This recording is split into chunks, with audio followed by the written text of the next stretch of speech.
स्वाद से सेहत तक में मैं संध्या मालवी। नमस्कार दोस्तों। दोस्तों ये 1.5 किलो की हरी उड़द की दाल है, जिसको हम साफ पानी से 2-4 बार धो लेंगे, जिससे कि दाल की जो गंदगी है निकल जाएगी। तो अब इसमें हम पानी डाल के भीगने के लिए 4 घंटे के लिए रख देते हैं, तो ये अच्छे से फूल जाएगी दोस्तों। इस तरह से कई बार धुलने से इसकी गंदगी सब साफ़ हो गई है। और अब इसको हम पानी डाल के भिगो के रख देते हैं। और दोस्तों ये हमारे यहाँ सफ़ेद कद्दू आया है, सफ़ेद कोहड़ा बोलते हैं, जिसे भुअर का कोहड़ा या पेठे वाला कोहड़ा भी कहते हैं, कद्दू कहते हैं। और ये 3 कद्दू आए हैं, तो ये हम 2 इस्तेमाल कर रहे हैं। दोस्तों कद्दू देख के ये मत समझिएगा कि हम पेठा या पेठे की मिठाई या बर्फ़ी वगैरह बनाने जा रहे हैं। दोस्तों हम इसकी आज हम कोहड़ौरी डालेंगे। तो ये कद्दू डल के बरी का नाम कोहड़ौरी हो जाता है, जिसको बरी वगैरह भी सब कहते हैं। तो कद्दू हमने कटवा लिया था और अच्छे से इसको फूड प्रोसीजर में अच्छे से इसका कद्दूकस कर लेते हैं। तो ये मशीन से बहुत आसानी से कद्दूकस हो जाता है। ये देखिए हमने सारा कद्दू, मतलब बड़ा वाला करीब 3.5-4 किलो के लगभग का था, और छोटा वाला 1 किलो या 1.25 किलो के लगभग था। तो इतना सारा कद्दू था, तो इसको हमने सारा कस लिया है। और हमने दाल 1.5 किलो तक भिगोई थी। और ये कद्दू डालने से बहुत ही अच्छा फ्लेवर कोहड़ौरी का हो जाता है, जिसको बरी कहते हैं। कुछ लोग अपने अपने ढंग से अलग अलग ढंग से भी बनाते हैं। कई दालों को मिक्स करके मसाला वगैरह डाल के, सोया डाल के, अलग अलग ढंग से कई तरह से बनाई जाती है। तो दोस्तों हम अपना ढंग दिखा रहे हैं, हम जैसा बनाते हैं तो उसको हम आपको दिखा रहे हैं। तो दाल मेरी भीग चुकी थी, तो हमने इसको साफ़ कर लिया, छिलके सारे हटा लिए और धो के अच्छे से इसको पीस ले रहे हैं मिक्सर में। तो हमारी दाल लगभग सारी पिस गई है। तो रात में ही हमने ये सब काम किया था, दाल पीस के रख दिया था और कद्दू कस के रख दिया था कि इसका पानी सब निकल जाए। दोस्तों इसमें पानी बहुत निकलता है, जो कि बहुत ही फ़ायदे वाला होता है। इसको मॉर्निंग में या कभी भी इसको पी सकते हैं, और इसमें बहुत ही विटामिन्स होते हैं और शरीर को फ़ायदा करता है। तो हमने सारा पानी छान के रख दिया था। लगभग करीब 2.5-3 किलो तक का पानी मेरा निकल आया होगा। मतलब 2 किलो का भगोना पूरा भरा था और थोड़ा-सा और निकला था। तो इस तरह से पानी निकल आया था, उसको हमने पीने के लिए रख दिया कि थोड़ा-थोड़ा करके 1 आधी गिलास पीते रहेंगे। और हमने दोस्तों 200 ग्राम अदरक ली थी, 250 ग्राम। तो इसको छील के अच्छे से धो-धा के छील के साफ़ करके इलेक्ट्रिक चॉपर में देखिए महीन-महीन चॉप कर लिया है। इसी तरह से हमने 250 ग्राम मिर्ची भी ली थी, हरी मिर्च, तो उसको भी धो के साफ़ कर लिया था और उसको भी चॉपर में अच्छे से चॉप कर लेंगे। दोस्तों बहुत अच्छे से महीन-महीन चॉप हो जाता है, और बहुत इलेक्ट्रिक चॉपर से बहुत फटाफट काम भी हो जाता है, जल्दी से, मेहनत भी नहीं ज़्यादा लगती, बस समय से सब ठीक से करना होता है। तो इस तरह से मेरी मिर्ची भी चॉप हो गई। और दोस्तों कोहड़ौरी बहुत ही स्वादिष्ट रहती है, क्योंकि ये हर सब्जियों में जान डाल देती है, और निमोना की तो ये जान होती है। बिना कोहड़ौरी के निमोना अच्छा नहीं लगता। और ये को इसीलिए हम बना रहे हैं, सर्दियों का सीज़न आ गया है, तो मटर वगैरह के आ जाएँगे, तो उससे पहले ही हम कोहड़ौरी बना ले रहे हैं दोस्तों। और ये ताज़ी फ्रेश कोहड़ौरी रहेगी, इसमें बहुत ही टेस्ट रहेगा। और दोस्तों जो हमने कद्दूकस किया था, उसमें बड़े-बड़े थोड़े से पीसेस रह गए थे, तो उसको भी हम निकाल के चॉपर में चॉप कर लेंगे। और ये कद्दू की सारी बीज भी निकली हुई है, तो बीज की हम बिजौरी डाल देंगे, जिससे कि वो बहुत ही अच्छी टेस्टी लगेगी। तवे वगैरह में भून के हल्का सा नमक डाल के अगर खाएँगे तो बहुत टेस्टी रहती है। बीज तो सभी का अच्छा होता है, बहुत फ़ायदे वाला होता है। कद्दू का बीज तो बहुत वैसे भी अच्छा होता है। तो इस तरह से हमने बड़े पीसेस को भी चॉपर में चॉप कर लिया। अब इस सबको हम मिक्स करेंगे दोस्तों। ये देखिए सारा इसमें का चॉपर निकाल के चॉपर में चॉप करके इसको हमने मिक्स कर लिया है। और दोस्तों अब इसको मिक्स करेंगे, तो इसमें थोड़ा-सा हमने थोड़ा-थोड़ा करके मिक्स कर रहे हैं, क्योंकि बहुत ज़्यादा क्वांटिटी में है, और धीरे-धीरे इसमें मिलाते हुए मिक्स करते जाएँगे। और दोस्तों इसमें हींग डाल रहे हैं। ये हींग मेरी बहुत स्ट्रॉन्ग हींग है। हींग का फ्लेवर से तो और भी अच्छी हो जाती है, खाना हो या सब्ज़ी, सभी कुछ हींग के फ्लेवर में बहुत ही अच्छी लगती है। तो हींग हमने डाल दिया है, करीब 1 बड़ा चम्मच के लगभग हींग डाला है। और ये मसाला हमारा होममेड मसाला है, जिसको हमने घर पे सारा इकट्ठा करके कलेक्ट करके साफ़ करके पिसवाया था।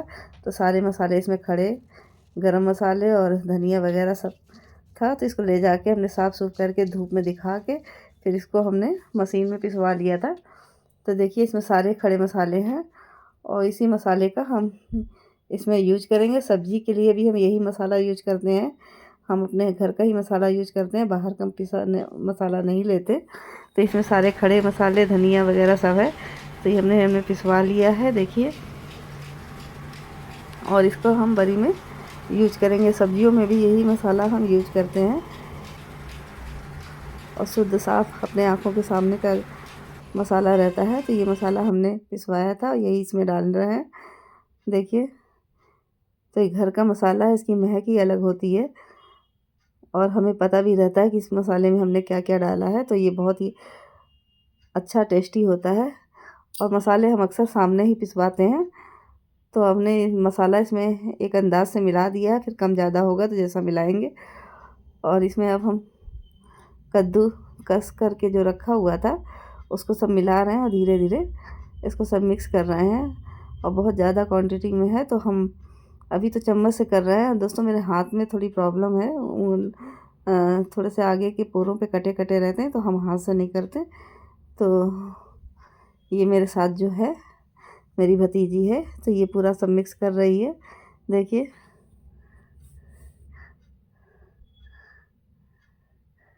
ये मेरी हेल्पर है और अच्छे से मिक्स कर रही है। तो हमने धनिया काट के रखी थी धो के, धनिया भी इसमें डाल दी है, जो कि दिखाना भूल गए थे, लेकिन अब आप लोगों को दिख रही होगी धनिया। तो सारा डाल दिया। अभी हमें मसाला थोड़ा कम लग रहा था तो थोड़ा वो गरम मसाला और थोड़ा अलग से धनिया भी डाला है और थोड़ी सी मंगरेल डाली है, करीब 2-2.5 चम्मच तक। तो इस सबको डाल के फिर अच्छे से मिक्स कर ले रहे हैं दोस्तों। और बहुत ही महक आ रही है, पूरे घर में कुड़ौरी की महक हो गई है, जो कि एक बहुत अच्छा टेस्ट मतलब महक लग रही है। और कल रात की दाल भगा के सब मतलब पीस पास के रखी गई थी, तो बहुत अच्छे से खमीर उड़ गई थी, बहुत अच्छे से फूल गई थी। तो दोस्तों अब हम छत पे आ गए हैं और अपनी कोहड़ोरी डाल रहे हैं। तो दोस्तों पहले ये शुभ साइड की चीज़ें रहती हैं, तो इनकी पहले पूजा करके डाला जाता है। तो हमने पहले 5 कोहड़ोरी डाल दी है और इनका टीका लगा के भगवान से मनाते हुए इसमें लाल मिर्चा भी खोस देंगे कि नज़र ना लगे। नज़र के लिए मिर्चा डाला जाता है, क्योंकि ये बहुत ही शुभ साइड की मानी जाती है। एक समय के अनुसार ही बनाई भी जाती हैं। तो हमने ये पूजा कर लिया और मिर्चा इसमें खोस दिया है। अब हम जा रहे हैं कोहड़ोरी डालने। दोस्तों देखिए, दोस्तों इसमें हम सारा प्रोसीजर दिखा रहे हैं जैसे जैसे हमने किया था। तो अब ये कोहड़ोरी हमारी डाली जा रही है और काफ़ी मात्रा में कोहड़ोरी है, तो सो डाल भी रहे हैं। और साथ में मेरा जो स्टैंड था इसका कैमरे का, तो मोबाइल का, तो वो टूट गया है, तो इसलिए हाथ से ही सब दिखाना पड़ता है। तो थोड़ी सी दिक्कत आ रही है अपने मोबाइल को हाथ में लिए हुए दिखाते हुए। तो थोड़ी सी अच्छे से वीडियो शूट नहीं हो पा रही है, लेकिन हम पूरी दिखाने की कोशिश कर रहे हैं दोस्तों। और ये कोहड़ोरी इसको सूखने में 3-4 दिन का समय लगेगा, क्योंकि थोड़ी मोटी मोटी रहती हैं और गोल गोल रहती हैं। तो धूप भी अब जाना शुरू हो गया, तो उतनी खिल के धूप नहीं आ रही है, लेकिन हाँ ठीक है, धूप सूखने भर की है। तो इसको हमने देखिए सारा डाल दिया है। और आखिरी में थोड़ा सा इसकी बचा रहता है, तो उसमें जो बीज हमने निकाल के रखे थे, बीज इसमें मिक्स करके ऐसे चिपटा चिपटा बना देते हैं। दोस्तों दिखाना भूल गए, जो बीज मिलाए थे, तो इस तरह से जो आखिरी में थोड़ी सी कोहड़ोरी वाला पेस्ट बचा रहता है, उसी में सारा बीज मिक्स करके इस तरह से चिपटा बना देंगे, जिसको कि तल के तवे पे या कढ़ाई में भून के खा सकते हैं। और ये देखिए 2 दिन के बाद मेरी ऐसी हो गई है बरी, लगभग सूख गई है। तब इसको निकाल के 2-3 दिन और धूप दिखा देंगे तो अच्छे से सूख जाएगी। दोस्तों देखिए अब ये मेरी अच्छे से सूख गई है और सारी हमने निकाल दी है कोहड़ोरी। तो दोस्तों हमारा चैनल आप लोगों को कैसा लगता है, प्लीज़ लाइक शेयर और सब्सक्राइब कीजिए अच्छा लगे तो। और ये मेरी बिजौरी भी तैयार हो गई है, जो बीजों से ही है, खाली बनी, और ये भी खाने में बहुत टेस्टी लगती है। तो हम आज निमोना बना रहे हैं, तो आपको दिखा रहे हैं। ये बरी डाल के बनाएंगे, और पूरा निमोना का प्रोसेस दूसरे चैनल पे, दूसरे एपिसोड में दिखाएंगे। ये देखें, नहीं तो वीडियो बहुत लंबा हो जाएगा। ये निमोना बना ले रहे हैं, तो पहले बरी भूंज ले रहे हैं। फिर मिलेंगे दोस्तों एक नई रेसिपी के साथ। तब तक के लिए नमस्कार दोस्तों।